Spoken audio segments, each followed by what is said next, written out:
আসসালামু আলাইকুম প্রিয় দেশবাসী। প্রধান উপদেষ্টার প্রতি ধন্যবাদ জানাই পবিত্র রমজান মাসে নিত্য প্রয়োজনীয় জিনিসের দাম কম থাকায় একটি সুন্দর ঈদ উপহার দেওয়ার জন্য। সাধারণ লোক এত খুশিমতো ঈদটা করেছে, এই জন্য অসংখ্য ধন্যবাদ, অভিনন্দন জানাই। প্রধান উপদেষ্টা প্রতি দৃষ্টি আকর্ষণ করছি, আইনশৃঙ্খলা বাহিনীর নিয়ন্ত্রণ আনতে হবে। দেশের বিভিন্ন জেলা জমি যুগান্তর নিয়ে বিরোধ চলছে, এসব আইনশৃঙ্খলা বাহিনী দেশের বিভিন্ন জেলা জমি বিরোধ চলছে, জোরপূর্বক জমি দখল করে নিয়ে যাচ্ছে, চুরি ছিনতাই বেড়ে চলছে, এসব আইনশৃঙ্খলা বাহিনী দিয়ে নিয়ন্ত্রণ আনতে হবে। আইনশৃঙ্খলা বাহিনী কঠোর করতে হবে ওদের।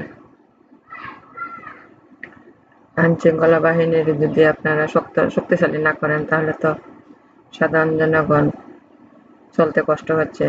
প্রিয় দেশবাসী, আসুন আমরা সব মুসলিম একত্র হয়ে ফিলিস্তিন ও গাজাবাসীদের উপর যে নির্যাতন চালাচ্ছে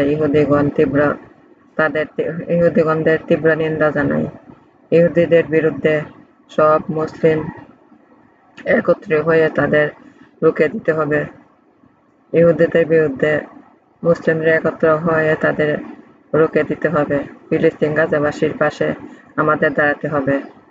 ইহুদিদের পবিত্র কোরআনে মহান আল্লাহ পাক অভিশপ্ত করেছেন, বিশ্ব মুসলিম সংখ্যা অনেক বেশি আছে।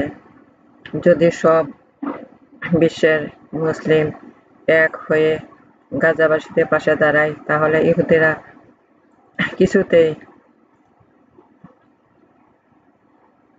কিছুতেই কিছু করতে পারবে না। ইহুদের বিরুদ্ধে রুখে দাঁড়াতে হবে। ইহুদিদের নিন্দা জানাতে হবে সব মুসলমানদের পাশে মহান আল্লাহ পাক আছেন। তবে কেন মুসলিম রাষ্ট্রগুলো চুপ আছে? গাজাবাসীরা এত নির্যাতন সহ করছে, আমরা কেন প্রতিবাদ করছি না? গাজাবাসী ও ফিলিস্তিনের বাসীদের পাশে দাঁড়াচ্ছি না? আমাদের সব মুসলিমদের উচিত ইহুদিদের নিন্দা জানিয়ে গাজা ও ফিলিস্তিনবাসীদের পাশে দাঁড়িয়ে প্রয়োজনে ইহুদিদের রুখে দিতে হবে, পরাজিত করতে হবে। মুসলিমদের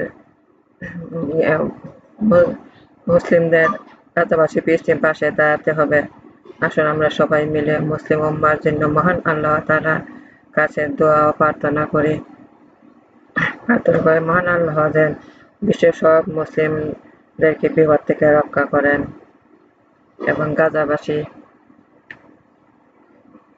মুসলিম ও ফিলিস্তিনদের রক্ষা করেন।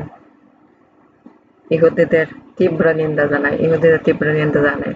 গাজাবাসীদের উপর ফিলিস্তিনের উপর যে অত্যাচার নির্যাতন চালাচ্ছে, ইহুদিদেরকে তীব্র নিন্দা জানাই। মহান আল্লাহ মুসলিমদের জন্য যথেষ্ট, আল্লাহ রক্ষা করবে। তারপরেও আমরা মুসলিম সবাই এক হয়ে ওদের পাশে দাঁড়ানোর কর্তব্য আছে। আমাদের কর্তব্য আমাদের পালন করতে হবে।